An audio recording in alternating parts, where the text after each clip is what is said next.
Hey y'all, it is Thomas Hendricks with Chrono24 here in New York City, and we are joined by Justin Tse coming to us from Victoria, British Columbia, Canada. Justin, thanks so much for coming on today. Thanks so much for having me. And so, just to kick it off, for those who may not know your whole backstory, who are you and what do you do? So my name is Justin Tse, and I've been creating YouTube videos in the tech industry, home and lifestyle for about a decade now. And I've covered like smartphones and also covered a bit of the fashion side of things when I was into shoes. But in the past couple of years, I started purchasing a few watches and just like really into the whole like lifestyle space and have a lot of interest in both like the technology side of everyday pieces from a fashion standpoint, but also in just like the legacy side of the brands that are available. But as someone who is also a little bit newer to the industry, seeing how the market works and the value of different pieces over the years has also been really interesting. And so I'm actually a huge fan of Chrono24. I visit the site all the time and just check up on things. And I also have watched the videos in the past. So it's really nice to be on here. I want to start with a little bit of a wrist check. What watch do you have on today? Yeah, so the watch that I have right now is the Rolex Daytona. I picked it up just about a year and a half ago. The story behind it is I had an Audemars Piguet 15300 as my first watch. I wasn't like really, I guess, thinking I would grab that as my first watch. I definitely thought it would be like a starter Submariner, but there was an opportunity to pick one up, and I really, really liked it. I feel like the Royal Oak's always been like my favorite design, but I saw the Daytona and I kind of watched videos about the story behind it, and originally I thought it was, I guess, a watch that just looked good, but at the same time I also saw the auction and how the market trend has gone with that. And so I decided to sell my 15300 and pick up a Daytona, and it's kind of been crazy like how it's gone over the years. But just as like a wearable watch and the way it looks, minus the whole investment value of it, I think it looks great. It's very easy to wear as an everyday. It's relatively light and actually a lot smaller than I expected based on seeing initial photos of it. And so yeah, I've been very happy with it, and this has kind of been like the daily watch that I've worn. Yeah, it's definitely one of those watches where seeing it in an image versus seeing it on your wrist are a little bit different experiences. Like you said, it's a little more compact and a little bit more everyday than what people would expect, even for something that is a very prestigious watch. Any others in your collection right now? Yeah, so the other piece in the collection is the Submariner Hulk.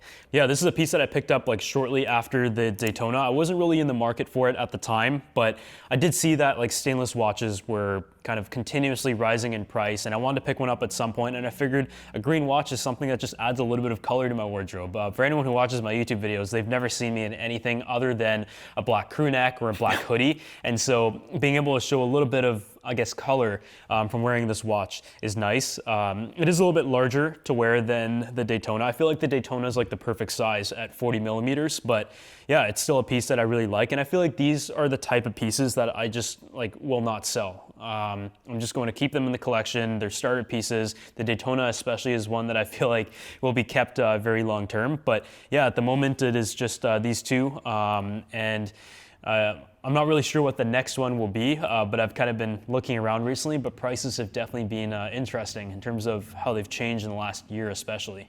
Yeah, I think we'll do a little bit of searching around later, maybe in a separate video for what your next piece could be.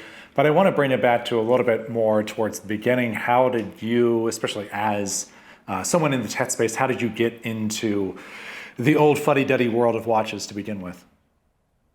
Yeah, I think the weirdest thing is like growing up, I wasn't really into technology, and I also wasn't really into fashion. I just had an interest in hockey, and that was like my life for quite a few years. I was like fully obsessed with it. And when I got into the tech industry, as it started to, I guess, build a good revenue stream in like late high school, that was when sneakers became very, very popular in terms of like resale market and all that kind of stuff, whether it was the Yeezys, some Jordans here and there, and at the tail end of that kind of initial wave of like Yeezys, there was also the Off-White collection and all that kind of stuff. So naturally, as a high school kid, I wanted to spend all my money on shoes. And so I would pay like resale prices for every single pair of shoes, and I mean, some pairs definitely did rise in value, but the thing with shoes is once you've stepped out even once, Yeah. the value goes down significantly, and you just never know because they might launch a few here and there, and then they might do like a general launch later on. So shoes were not a good idea from an investment standpoint. I only wore like 1 or 2 pairs most of the time, and I just loved collecting them. But it just wasn't. It was enjoyable while I had them, but I ended up getting rid of all of them and decided to put it all into my first watch. And I think traditionally my kind of investment approach has always been towards tangible items. I know like some people are more into stocks, maybe into crypto as well, but personally I've always been into real estate. I obviously really like watches as well, but pieces that I'm able to not only enjoy, but see it appreciate in value or at least hold its value, I think contributes to why I really like the space. But it's also just being able to enjoy it without feeling guilty of like wasting money adds to that. Yeah, thankfully the pre-owned market for watches is a lot healthier, or just people are more willing to buy a watch that someone else has worn versus than a pair of shoes that someone else has worn. And we will get into the kind of investment crypto side of things a little bit later. I do want to dig a little bit more into your perspective. Obviously, you got into it from an investment angle as you kind of had these watches on your wrist and had other mechanical failings with the AP, for example. Has your perspective changed a little bit? Is there other more intangible factors that have come out as you've gotten your feel in the space and kind of decided for this watch over this other one? Is it just money, or is there other factors at play here? Yeah, I think in terms of selections, there's always pieces that you'd like from a visual standpoint, but maybe it may not be as good of an investment. And if you enjoy it a lot of times, and the industry as a whole, sometimes those decisions make sense. But I do feel like the first few pieces, at least, I wanted to factor in what is it going to be worth in a few years, even if I don't plan to sell it. But I think what's crazy is how quickly things change, as you've probably seen, having the best view of how the market trends work in the watch space. With Audemars, for example, at the time when I purchased the AP, it wasn't really growing as fast in value as a Rolex, for example.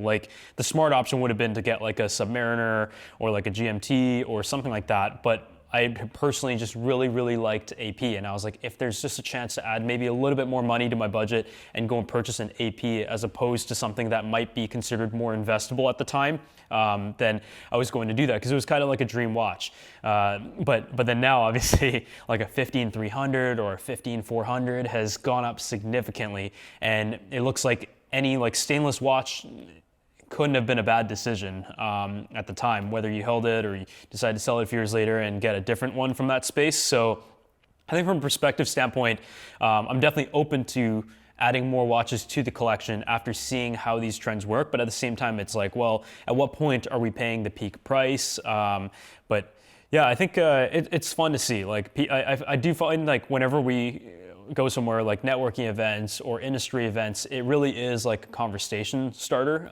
Even though it is a material item that is associated with that, I feel it does kind of strike a conversation right away that ends up tangling into cars and the industry of work. And so from a business standpoint, it has seemed to have its benefits there as well, which is something I didn't expect at the beginning. I was kind of just buying it for myself. But another reason why I really like watches is just because, I like to dress very simply and not have to make any decisions on what I wear each day. And I feel the watch at least elevates the outfit as well. Yeah. Have you built an emotional connection at all with the pieces that you've owned? Either ones that you have now or ones that you've sold previously?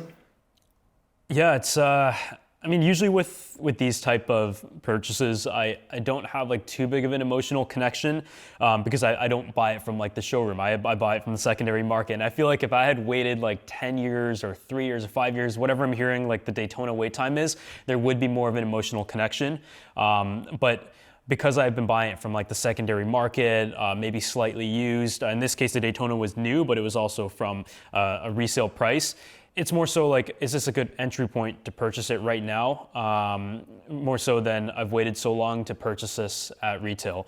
I would say the AP is one that I wish I did not sell, but at the same time, I felt like that watch was a bit cursed just because of the mechanical issues that I had with the link and stuff. But I do want to bring one back really badly, and I do feel like a lot of times keeping the first watch that you purchased or saved up a while for makes a lot of sense, similar to like real estate, where I plan to keep my first property for as long as I can.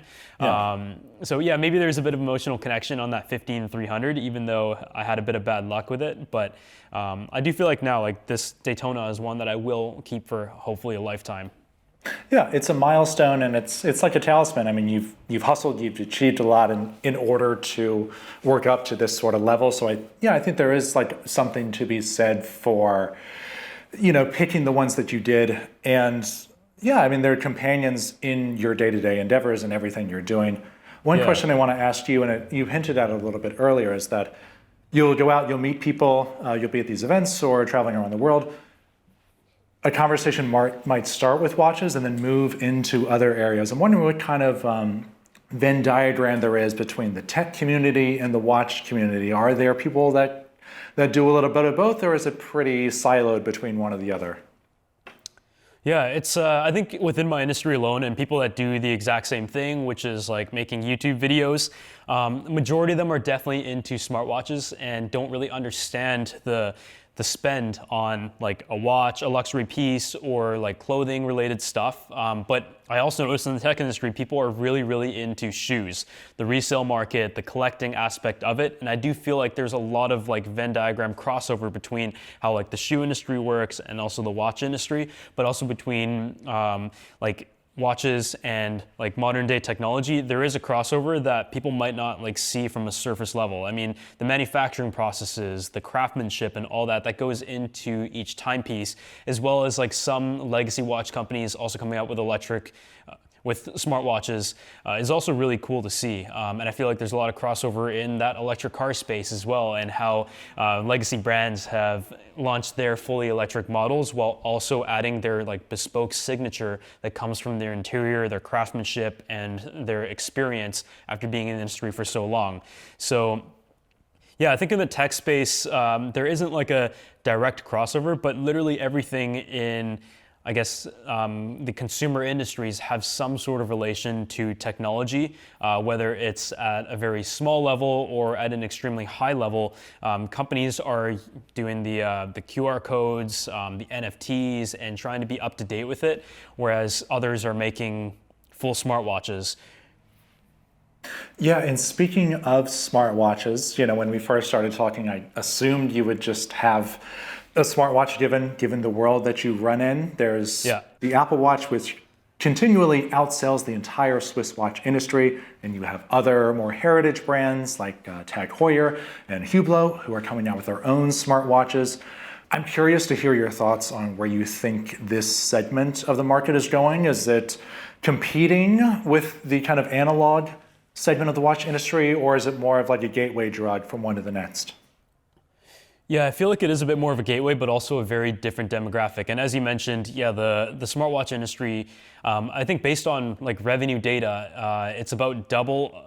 Apple alone, off their Apple Watch, is about double of the entire Swiss watch industry, which is crazy. But at the same time, if you take a look at the Swiss watch industry, it's not slowing down anytime soon. The demand is insane. Yes. The supply is at all times low. The market is just crazy out there. And I think the same trend is seen with cars, like the 911s and like the G-Wagons. Those are going for insane resale prices, and those are considered like gas-powered vehicles that are not necessarily the future, but there's still a huge market demand for them with waning supply as the world kind of shifts over to electrical. And I mean, the smartwatch industry has gone in waves. When it was first announced, it was like a very innovative product to be able to have something at your wrist, to be able to control everything, similar to the smartphone. Being able to have the world in your pocket was really, really cool. But I mean, it did have periods where I felt like the innovation was really slow. But looking at the trends nowadays, it's growing at about a 20% rate a year. But funny enough, circling back to, I guess, my experience in the tech industry, I've never worn a smartwatch at any point. Really? I've never worn an Apple Watch on a daily basis. Apple sends us the watches, and we get to try them on. And each year they get a little bit better. I mean, they have less of a bezel. They're more stylish for sure. There was even that year that, I mean, Apple has done the 24 karat gold watch that was like, I believe, $20,000 that would appeal to somebody in like the legacy watch industry. But I do find it strange that it's a weird decision to have to make because obviously, if you have a Daytona or you have a Submariner, I'd much rather wear that than an Apple Watch. But at the same time, I do know that a lot of people who also have these nice watches do wear an Apple Watch on a daily basis due to utility. Personally, I just haven't really gotten used to it. I'm already on my phone all the time, and I feel like anything that comes through on the smartwatch has to be done on the phone as well. But there are also like great health benefits on there with like the heart rate tracker, the blood oxygen trackers, the GPS that do bring real world utility to having a smartwatch that essentially you're never going to get on an analog luxury watch. So I feel like it's two very different approaches. It's just practicality and being able to use it as a tool versus like a statement piece that becomes part of like your identity, your outfit, or just like a symbol of something that you saved up for. There might be a story or something that's been tied to that. Whereas like an Apple Watch, for example, gets replaced on your wrist every 2 years. It's not something that raises in value very well. And I feel like people actually do replace their smartwatches more than they do their smartphones because it's something that literally lives on your wrist. And there's still a long way to go in that industry, similar to electric cars. The first few maybe didn't look that good, but they worked. And that's the same with smartwatches. Like some of them look good and a lot of them look really, really bad. Yeah, and I think one thing that I've noticed, and you as someone who has very much a top-down view on both of these worlds, is that the longevity of these items is very different. So with watches, for example, as they become more vintage, they can actually become more valuable, more desirable, take on more character. Whereas a smartwatch, if it's like a generation 1 or a generation 2, that is like in the dust. Now, I'd be curious to get your thoughts on far as like where are these two going and how do people approach them differently because of that? Yeah, it's weird because I think when we're talking about like companies like Tag Heuer or like Hublot or Louis Vuitton making smartwatches, it is like a very different demographic. I feel like it's not the same people who are looking at an Apple Watch who are buying those watches. It's more so like someone who might have a watch collection and kind of wants a smartwatch where they can get their notifications, track their steps, and take it on a workout, but are looking for something that is still like considered in the luxury field and has all the great features and being run by like a Google Watch OS system. To be able to still enjoy a lot of the craftsmanship, design, and characteristics of the main lineup of an analog watch from like Tag Heuer or like Hublot in a digital form. In my case, I personally think that's a really cool approach. And I always like it when legacy brands are trying things that are future focused. That way you can still enjoy like all the experience that they have in that space in design specifically, as someone who does care about the aesthetic of what I'm wearing on a daily basis in a futuristic form. It kind of brings like the best of both worlds together. And like with the electric cars, it's the same thing. You have like the Teslas, which you could almost say is like Apple, very ecosystem focused, software, data. It has like a cult following and it's always going to probably sell the most volumes. I know we're still very early in that industry and there's going to be many disruptors that are going to be entering the space, but in general, like Apple, I think, has a very similar kind of market hold to Tesla, whereas you take a look at like Audi, Porsche, and like there's so many brands in Europe that are like known to make like multi-million-dollar cars that are also making electric cars that are coming out with those models that are very well designed and still have their great interiors, which Tesla is really bad at in an electric car form.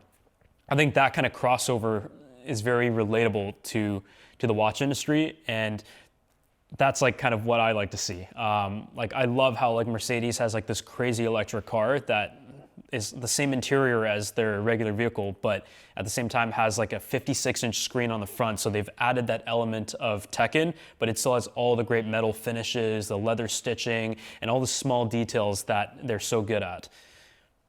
Yeah, and we're seeing a similar movement in the watch industry. There are some brands who are more forward-thinking, more willing to take a risk in a futuristic way.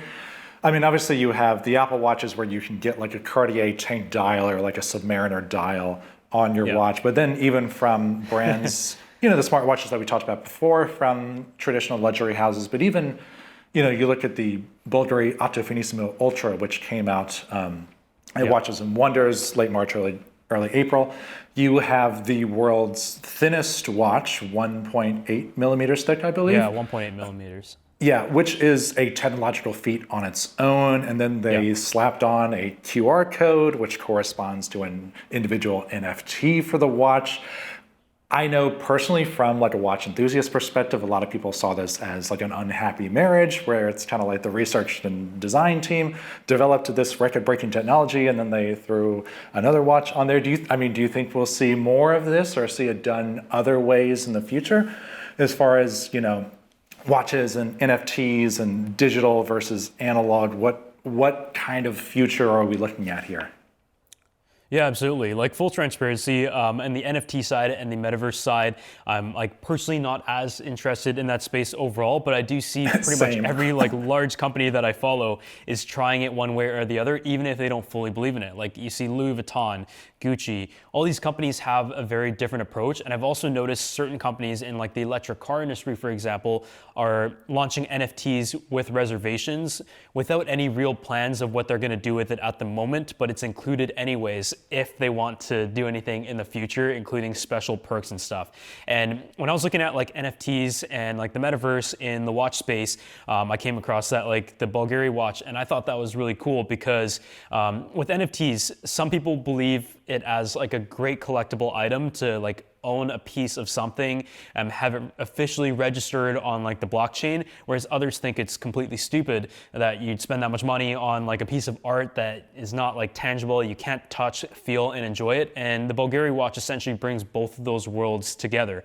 You have like a QR code that is registered specifically as an NFT for you on the blockchain, but at the same time you have a tangible watch that you can wear. So you're almost like wearing that piece, and it's a good watch on its own that is like limited and like engineering feat, as you mentioned, but at the same time it has like that NFT benefit to it. And I also noticed like Jacob & Co., they also launched that 8 NFT collection, which I thought was pretty cool because on the perks section, they have already come up with what they're going to deliver to people who own that NFT. It includes stuff like invite-only events, maybe special access to certain release of watches, especially because they're very exclusive and very expensive. But at the same time, it includes like a tour of the facility in Geneva and a dinner with the CEO and founder. And so those are all perks where people can feel part of a community and that they own something special. But at the same time, if it's tied to a tangible element, such as like a physical watch from that NFT collection, then I feel like that's like a really cool use to it. Eventually, the whole world might go digital, who knows? But I do like how brands are at least like trying their hand at blending kind of the new world and also the tangible world together and still continuing to try to find that bridge and tangible elements that people enjoy in the real world, but it's registered in the blockchain. I also saw like the warranty aspect. I thought that was pretty cool because like with watches and like with shoes or anything, there's a lot of fakes out there, and a piece of paper can be relatively easily replicated, and there are companies that are really good at that. And so even if like a company like Rolex or AP or like Vacheron, who I'm guessing are not planning to make a fully digital watch anytime soon, it is cool to see more companies at least utilize like the blockchain to a practical advantage, such as registering warranties on there. And I believe it was it Hublot that's doing that? So Hublot, so this is like, I think more of a low-hanging fruit area that we'll probably see in the near future versus like you said, like a Rolex NFT, for example. But there are, Hublot is already doing it, e-warranties, let's say, a digital blockchain record of ownership. And then I believe AP, Vacheron, and NBMF are playing with the idea.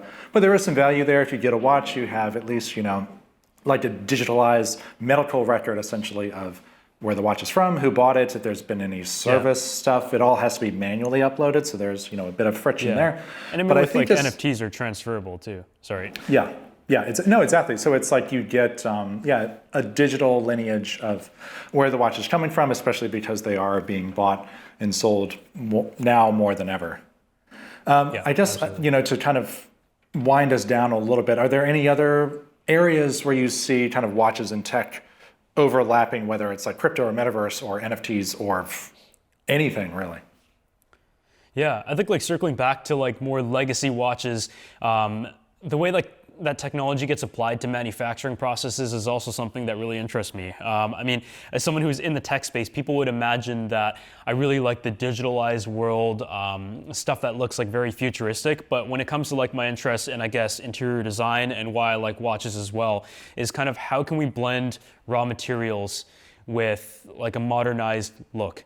So there's elements that are like more plain and simple, whereas other areas where the raw material can really like stand on its own and become like the character piece of the space. And I think if you look at like manufacturing processes of like carbon fiber and how many ways that's getting built into like watch chassis, I think Richard Mille is really good at doing that and coming up with all these crazy ideas of like how they construct a core design and identity that they're known for in many different materials and additions. And I think that's how you keep like people very excited. People who become a fan of the brand every time they launch something a little bit different. I think the manufacturing process is what really interests me. And I was wondering, like, on your perspective, what have you kind of seen as like manufacturing innovations of brands trying new things with like materials that have been around forever to create a new design based on their old identity?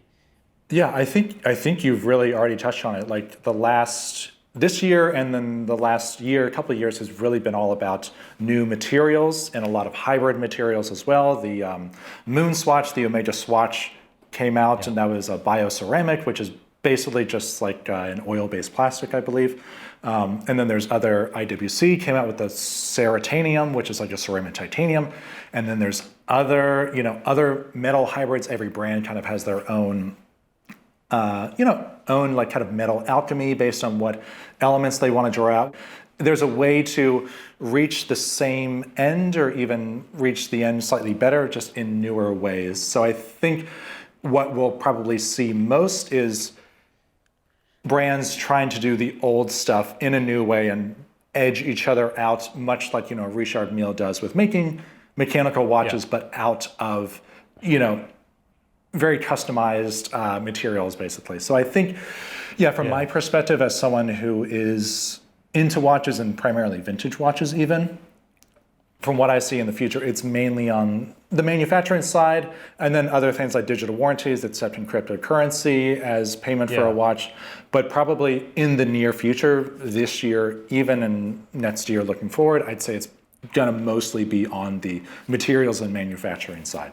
Yeah, and I think that's great because it kind of retains the legacy and what people love about like exclusive watches that are like handcrafted and like kind of limited. You don't want it to become like diminished over the years as like manufacturing, because like, I mean, a lot of these companies, they could like automated manufacturing can scale things up and have like extreme precision with lasers and all that kind of stuff.